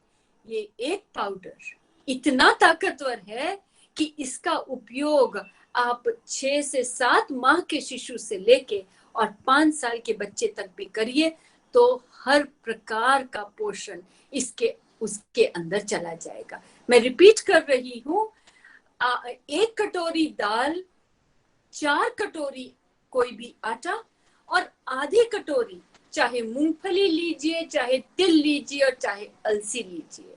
तीनों को अलग अलग भूनना है क्योंकि भूनने की तीनों की जो वो टाइम लगता है, समय लगता है, वो अलग अलग होता है। अलग अलग भूना, पीस के ठंडा करके पीस के उसको बोतल में कर लिया। ये आप 2-3 हफ्ते तो आराम से, आपके हिमाचल में तो बड़े आराम से रह जाएगा और आपने उसका उपयोग भरपूर किया। अब जितनी आपकी आवश्यकता है उतना आप लीजिए। कुछ भ्रांतियां हैं शिशु को खिलाने में, ये मेरा लास्ट पॉइंट्स है। शिशु खाता नहीं है, हम तो खिलाते हैं, शिशु खाता नहीं है। 2 बातों पे ध्यान दीजिएगा। पहली बात, जब शिशु को नई चीज देंगे तो याद रखिएगा कि वो मुंह चलाएगा, जीभ से थोड़ी देर थोड़ा सा बाहर भी निकालेगा। इसका अर्थ ये नहीं कि वो खा नहीं रहा, वो ट्राई कर रहा है। धीरे धीरे करके बढ़ाइएगा। दूसरी बात, आप अगर हर वक्त खिलाते रहेंगे, आपने नाश्ता किया, आपने थोड़ा मुंह में डाल दिया, 1 घंटे के बाद पिताजी ने किया, उन्होंने भी मुंह में डाल दिया, ऐसा मत करिए। उसका भी पेट है, खाली होने के लिए उसको भी समय चाहिए। सो ये ध्यान दीजिए कि शिशु का भी एक खाने का पैटर्न होना चाहिए। मिश्रित भोजन जब शुरू करें तो 2 से 3 घंटे का गैप तो आपको देना ही पड़ेगा। बाजार की वस्तुएं बिल्कुल भी नहीं देनी और किसी भी खास भोजन की बिल्कुल आवश्यकता नहीं है। ये चीज आप गांठ बांध लीजिए। ठंडी और गर्म कोई भी चीज नहीं होती है, ये भी ध्यान रखिएगा। सो ये मेरा क्रक्स था, परंतु मैं एक बात आखिर में जरूर कहना चाहूंगी। जब तक हम अपनी किशोरी बालिकाओं को, आज सुबह मेरा एक वेबिनार था state level, Madhya Pradesh state government के लिए, किशोरी बालिकाओं को लेके सीधा मैंने किशोरी बालिकाओं से बात की। जब तक हम अपनी किशोरी बालिकाओं को सुदृढ़ नहीं कर देते, जानकारी नहीं देते, क्योंकि किशोरी बालिका का जो ग्रोथ टाइम है वो सब कुछ सीखने के लिए है। इस समय किशोरों का, किशोरी बालिका ही नहीं, बालक भी, किशोरों का आप जो जानकारी देंगे वो आगे अपने परिवार में लेकर जाएंगे और वो किशोर जो है उसमें ये क्षमता होगी कि वो कम से कम 5 लोगों को इन्फ्लुएंस करेगा या करेगी। और इनको तो फुसलाने का बहुत आसान तरीका, अच्छे बाल चाहिए, अच्छी स्किन चाहिए, ये भोजन खाओ। क्योंकि हम जानते हैं विटामिन और आयरन और खनिज जाएंगे तो वो तो चमड़ी तो बननी है, बनने का तो टाइम है उनका भाई। तो इस बात पे ध्यान देना बहुत आवश्यक है, क्योंकि अगर कमजोर किशोरी बालिका जो अपने पिता के घर से ही खून की कमी लेके चली है, 45 किलो वजन से कम वजन लेकर शादी हुई है, वो शिशु को डॉक्टर अशोक ने जैसा कहा, बिल्कुल सही कहा, वो तो उसका बच्चा तो कमजोर होना ही है। कितनी दुगनी मेहनत, पहले आप शिशु को भी ठीक करोगे, फिर आप माँ को भी ठीक करोगे। अरे इससे अच्छा इस पॉपुलेशन को पकड़िए, किशोरी बालिकाओं को पकड़िए। और मैं तो कहती हूँ कि हर किशोरी बालिका के हाथ में एक ऐसा पिक्टोरियल चीज होनी चाहिए, जो मैंने यहाँ मध्य प्रदेश गवर्नमेंट के लिए बनाई है, कि उसमें उसको क्या खाना है, अपने लिए क्या करना है, ज्यादा से ज्यादा फोटोज और पिक्चर्स के माध्यम से, ताकि आधी बात तो उसको वैसे ही समझ आ जाए। अगर ये चीज लेके वो चलती है तो आपका आधे से ज्यादा काम अपने आप हो जाता है।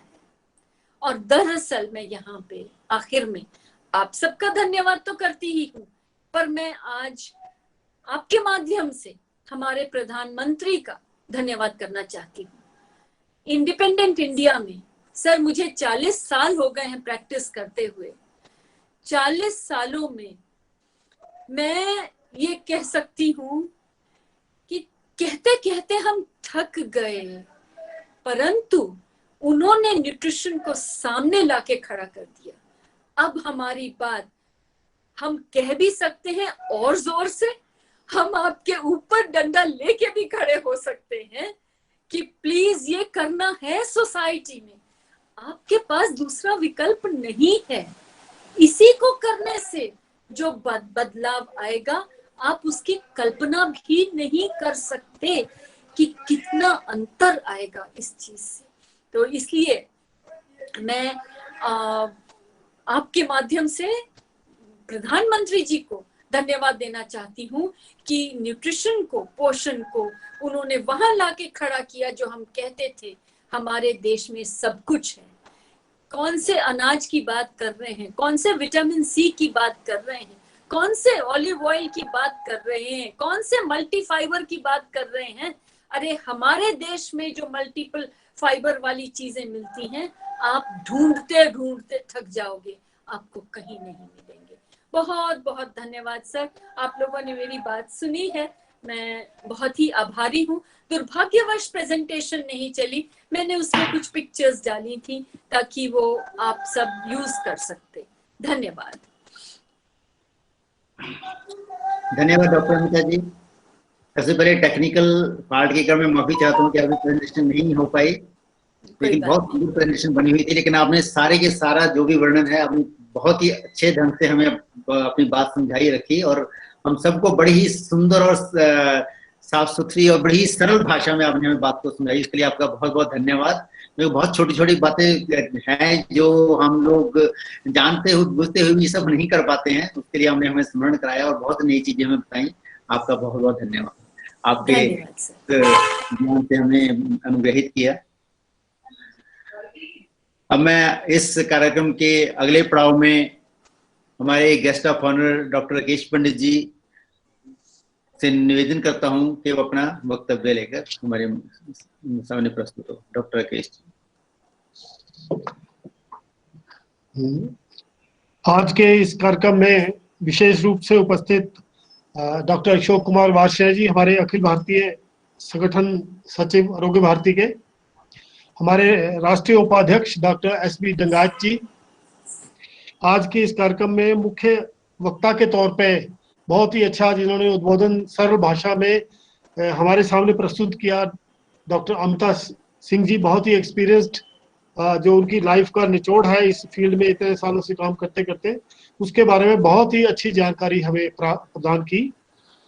तथा हिमाचल प्रांत के जो हमारे अध्यक्ष हैं डॉक्टर चमन चौहान जी, डॉक्टर हेमराज जी, तथा और भी दूर दूर से जुड़े हैं आज की कार्यशाला में जो बंधु भगिनी।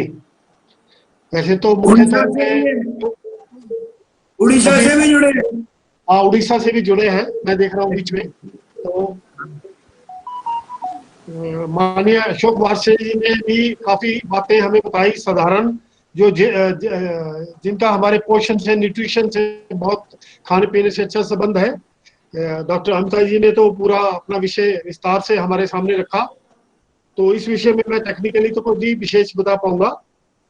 मैं एक बात जो डॉक्टर अमिता जी ने कही है कि पिछले 40 सालों से जो न्यूट्रिशन का पार्ट है, खासकर माल न्यूट्रिशन के लिए भारत तो बहुत बदनाम रहा है, और जो आंकड़े हैं कई बार काफी परेशान करने वाले रहते हैं कि भारत में जो माल न्यूट्रिशन है, कुपोषण की समस्या बहुत बड़ी है।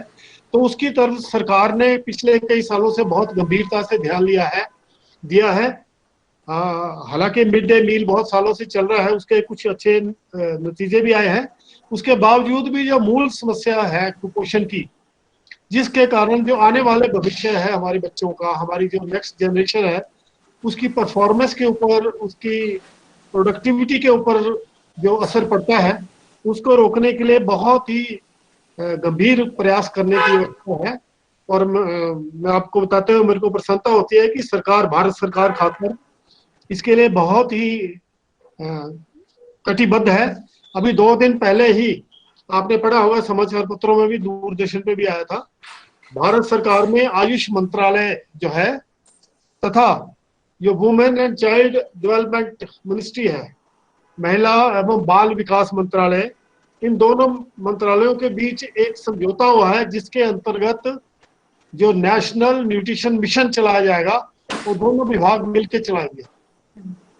जैसे डॉक्टर अमिता जी का लेक्चर अधिकतर बच्चों के ऊपर था, महिलाओं के ऊपर था, तो न्यूट्रिशन का जो फाउंडेशन है वो बचपन में, बर्थ से लेकर जो इनिशियल मंथ्स हैं उसमें होता है।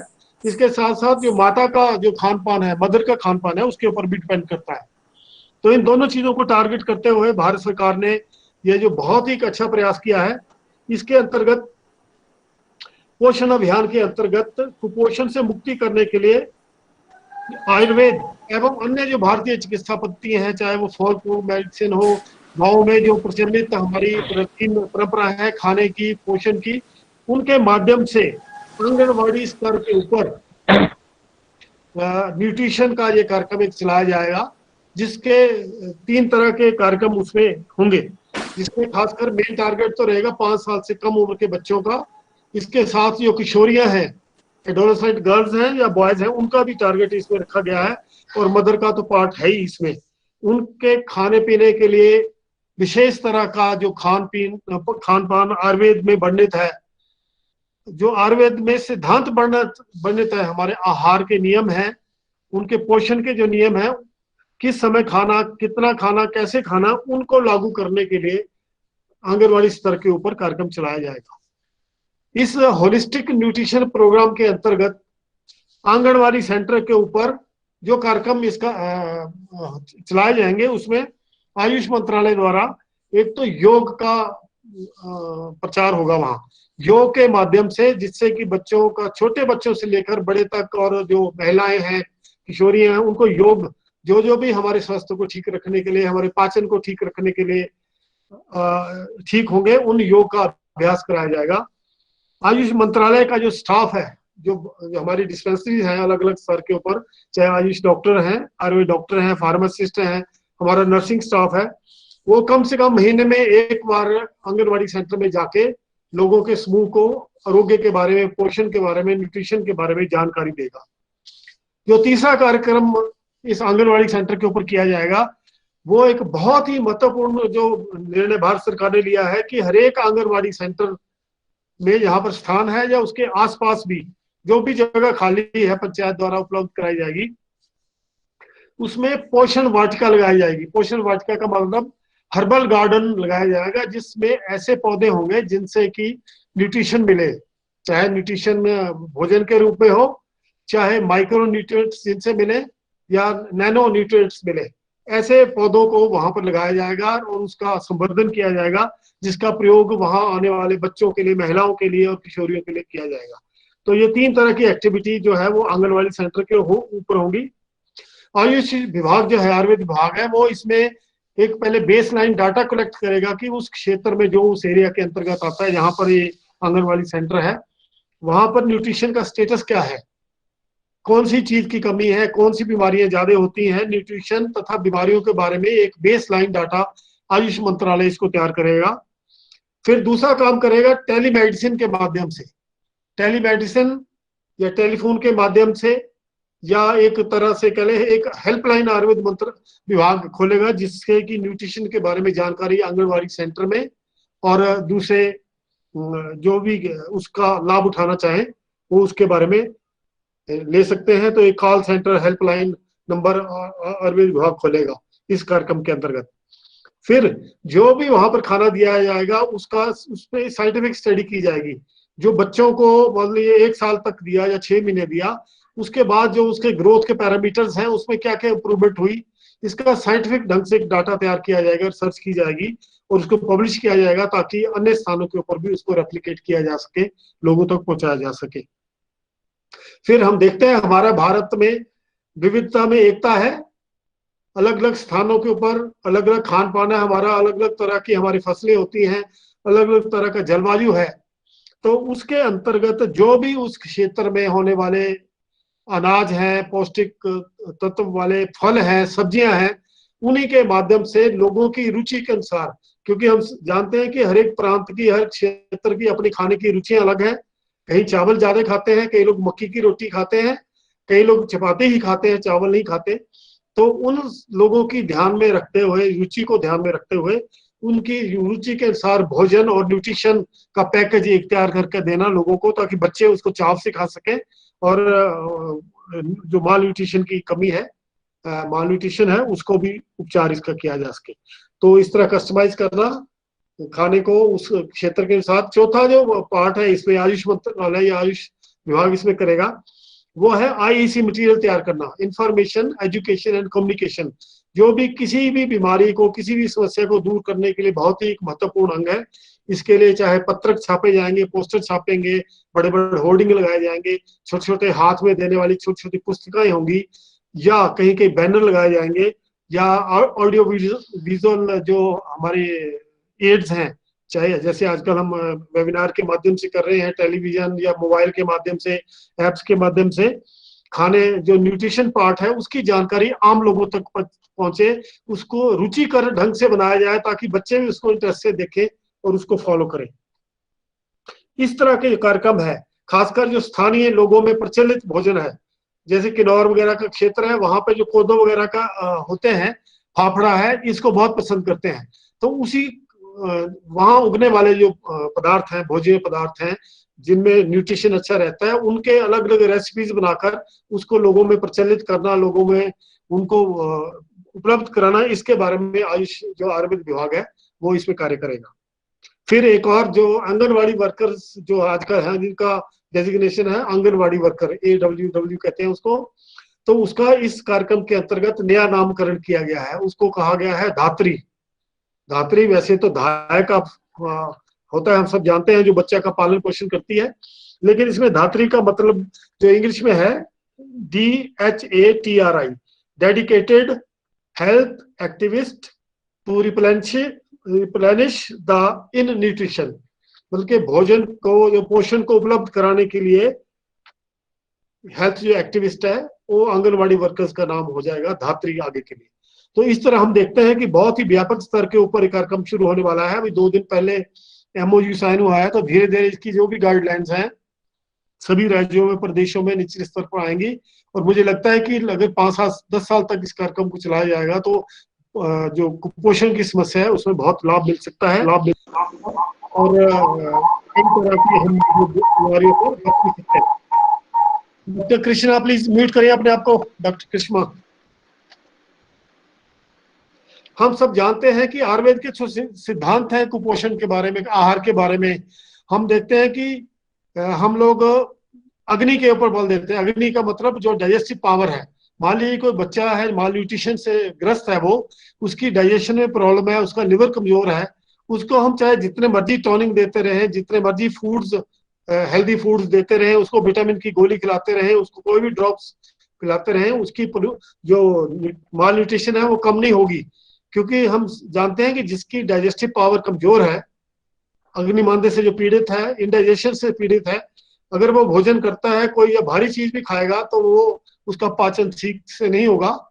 आयुर्वेद में इसको आम कहते हैं, आम बन जाता है अंदर, आम। जो आम है, एक तरह से विष होता है, वो हमारे रक्त में मिलके हमारे शरीर में जब घूमेगा तो अलग अलग स्थानों के ऊपर वो ब्लॉकेज कर देता है। ब्लॉकेज करके अलग अलग तरह की बीमारियां उत्पन्न करता है, जिसको हम स्रोतरोध कहते हैं। स्रोत अवरोध हो गया, जो भी पार्ट है जिसको न्यूट्रिशन चाहिए वहां न्यूट्रिशन नहीं जा पाएगी, इसलिए कुपोषण हो जाता है। चाहे वो प्रोटीन का कुपोषण हो जाए, चाहे आयरन का हो जाए, मिनरल्स का हो जाए, चाहे मांस का हो जाए, चाहे फैट्स का कुपोषण हो जाए, जिसके कारण अलग अलग तरह के सिम्टम देखने को मिलते हैं। तो इसको दूर करने के लिए आयुर्वेद के सिद्धांतों के अनुसार इस कार्यक्रम के अंतर्गत पहले बच्चे की जांच करके उसको जो पाचन क्रिया है, उसको जो डाइजेस्टिव उसकी पावर है, उसका लिवर का फंक्शनिंग है, उसको असेस करके उसको ठीक करने के बाद ही कोई भी पोषण की जो चीज है उसको दी जाएगी। जैसे डॉक्टर अमिता सिंह ने बहुत अच्छी अच्छी चीजें हमें बताई है कि खिचड़ी दे सकते हैं, केला दे सकते हैं, फल दे सकते हैं, जो भी मौसमी फल हैं आसपास होने वाले हैं। हमारी जो ट्रेडिशनल फूड्स हैं, रागी है, बाजरा है, ज्वार है, गुड़ है, घी है, इनको थोड़ी थोड़ी मात्रा में बच्चों को देना चाहिए। इससे डाइजेशन भी ठीक हो जाती है उनकी और पाचन भी ठीक रहेगा। और उसके बाद जो भी हम टॉनिक या कुछ मिनरल्स या मल्टीविटामिन उसको देंगे, सप्लीमेंट्स देंगे, तो वो इजीली डाइजेस्ट भी कर पाएगा। आयुर्वेद में बहुत सारे ऐसे औषधीय पौधे भी हैं जिनसे ना केवल रोग ठीक होते हैं परंतु पोषण भी मिलता है उनसे। बहुत साधारण से पौधे हम सब जानते हैं, हमारे आसपास होते हैं, बच्चों के नहीं बड़ों के भी काम आते हैं न्यूट्रिशन देने के लिए। उसमें जैसे चुलाई का साग है, पोई का साग है, बथुए का साग है, सरसों का साग है, कुल्फा होता है एक बहुत ही वीड की तरह उसको जानते हैं, जिसमें फूल भी लगते हैं, उसके पत्तों का साग बनता है। फिर पानी के तालाबों में या जो कूल नदियां छोटी छोटी होती है उसमें एक छूछ कहते हैं जिसको वाटर क्रैस, उसमें भी बहुत अच्छा न्यूट्रिशन मिलता है। सहजन का पेड़ है, सहजन का एक ऐसा पेड़ है मोरिंगा जिसको बोलते हैं आजकल, बहुत बड़ा सुपर फूड के नाम से इसको प्रचलित किया जा रहा है, क्योंकि इसके जड़ से लेकर पत्ते, तना, फूल, फल, फली, बीज सब में बहुत ज्यादा मल्टी न्यूट्रिएंट्स पाए जाते हैं। कई न्यूट्रिएंट तो 300 गुना ज्यादा पाए जाते हैं। तो ऐसे सुपर फूड को अगर हमारे भोजन में किसी तरह, चाहे हम मिड डे मील में उसको ऐड करें, चाहे उसमें हम उनको बिस्कुट बना के दें, चाहे उसकी खिचड़ी बना के दें, चाहे उसका पाउडर बना के दें, इस तरह से इन चीजों को हम इंक्लूड कर सकते हैं। फिर बेल है, आंवला है, नींबू है, सब जानते हैं, पुदीना है, हल्दी है, जो हमारी भोजन में पकाने वाली जो जड़ी बूटियां हैं, कलिनरी जिनको हर्ब्स कहते हैं हम, उनमें आयरन मिनरल्स तो होते हैं, नैनो मिनरल्स होते हैं जो कि हमारी बॉडी के लिए चाहिए होते हैं, माइक्रो न्यूट्रिएंट्स, इसलिए हम उनका प्रयोग करते हैं। ये ना केवल हमारे स्वाद को बढ़ाते हैं, हमारे पोषण को बढ़ाते हैं और बहुत सारी बीमारियों से भी हमें ठीक रखते हैं। तो इस तरह अलग अलग प्रांतों में, अलग अलग स्थानों पे जो स्थानीय जो पौधे या अनाज पाए जाते हैं, उनके माध्यम से बहुत सारी बीमारियों का भी इलाज हो सकता है और कुपोषण से भी बचा जा सकता है। तो मैं अधिक ना कहता हूं, मैं यही कहना चाहूंगा कि इन सब बातों को यदि हम धीरे धीरे अपने माध्यम से आम जनता तक पहुंचाएंगे और पोषण की जो समस्या है, कुपोषण की समस्या है, उसकी गंभीरता हम लोगों तक पहुंचा पाएंगे, तो मुझे लगता है आने वाले 5, 7, 10 साल में अगर एक अभियान के तौर पे, जैसे भारत सरकार ने होलिस्टिक न्यूट्रिशन केयर प्रोग्राम चलाया है, उसके माध्यम से निश्चित तौर पे बहुत अच्छे परिणाम होंगे और हम सब इसके भागीदार बने। इसी आह्वान के साथ मैं आज अपनी बात यहीं पे समाप्त करता हूँ। धन्यवाद। राकेश जी, एक अच्छा समाचार। जी जी, अभी आज डॉक्टर राजेश कोटेचा जी से वार्ता हुई है। जी जी, महिला बाल विकास, आरोग्य भारती और आयुष मंत्रालय तीनों मिलकर के एक वेबिनार करेंगे। बहुत अच्छा, बहुत बड़ी वेबिनार करेंगे और अभी इसमें कोऑर्डिनेशन का काम चल रहा है, शायद कल तक फाइनल हो जाएगा। कब करेंगे और कौन कौन सम्मिलित होंगे, उसमें कितना बड़ा करेंगे, बहुत आज फाइनल हो गया है, कल उसको शेप देंगे। ठीक ठीक, धन्यवाद जी। धन्यवाद डॉक्टर राकेश जी। आपने बहुत ही नई नई जानकारी जो हम लोगों को ज्ञात नहीं थी, जिसके बारे में कोई जानकारी इसके बारे में हमें नहीं प्राप्त थी, लगभग सभी श्रोताओं के साथ ऐसा ही होगा। बहुत सारी नई नई जानकारी हमें दी, इसके लिए बहुत बहुत धन्यवाद। नए नए पौधों का क्या क्या गुण, उनका हमें क्या प्रभाव है, तो हमें इसे उसका आपने हमें वर्णन किया। हम सभी आपके आभारी हैं। मंत्री जी किसी कारण किसी अन्य प्रोग्राम में व्यस्त होने के कारण हमारे साथ ज्वाइन नहीं कर पाए, इसके लिए मैं सभी श्रोताओं से क्षमा प्रार्थी हूँ। इस कार्यक्रम के अंत में मैं डॉक्टर हेमराज जी से निवेदन करूंगा कि वो धन्यवाद प्रस्ताव ज्ञापित करें। डॉक्टर हेमराज। बहुत बहुत धन्यवाद डॉक्टर अनिल भारद्वाज जी। सर्वप्रथम मैं अपने हिमाचल प्रदेश के माननीय स्वास्थ्य एवं आयुर्वेद मंत्री डॉक्टर राजीव सैजल जी का आरोग्य भारती की तरफ से हम आभार प्रकट करेंगे कि उन्होंने थोड़ी देर के लिए ज्वाइन करके हमारा उत्साहवर्धन किया है। इसी कारणवश जाना पड़ा। मैं धन्यवाद करूंगा अपने राष्ट्रीय संगठन सचिव डॉक्टर वार्ष्णेय जी का, कि जो कि हमेशा जिनका मार्गदर्शन हमें मिलता रहता है। वास्तव में डॉक्टर वार्ष्णेय जी हमारे आदर्श भी हैं, संघ के प्रचारक हैं। इनका जीवन का पल पल राष्ट्र, समाज और आरोग्य भारती के चिंतन में लगता है। हम इनके आभारी हैं। हमारे राष्ट्रीय सचिव डॉक्टर राकेश पंडित जी, वास्तव में हिमाचल प्रदेश में हम भिन्न भिन्न विषयों पे जितने वेबिनार कर पाए हैं, डॉक्टर राकेश पंडित जी के दिशा निर्देश के कारण ही कर पा रहे हैं। और आज डॉक्टर राकेश पंडित जी ने जो एक भारत सरकार की योजना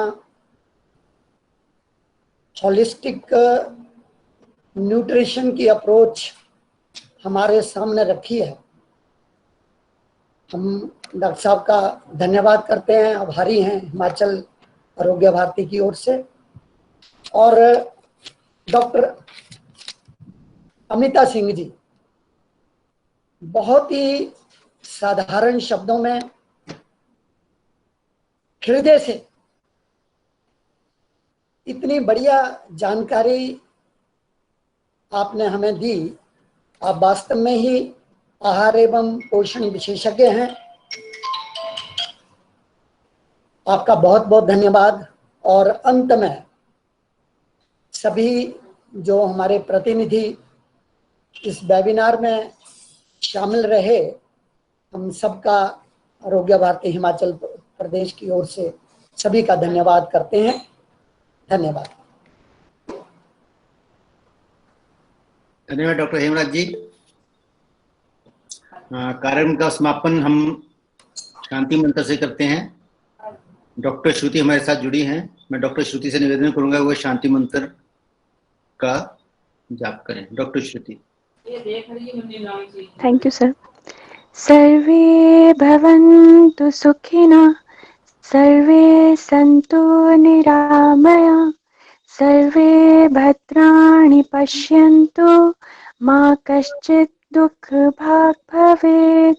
ॐ शान्तिः, अन्तरिक्षं शान्तिः, पृथ्वी शान्तिरापः शान्तिः, औषधयः शान्तिः, वनस्पतयः शान्तिः, विश्वे देवाः शान्तिः, ब्रह्म शान्ति, सर्वद्वं शान्तिः, शान्तिरेव शान्तिः।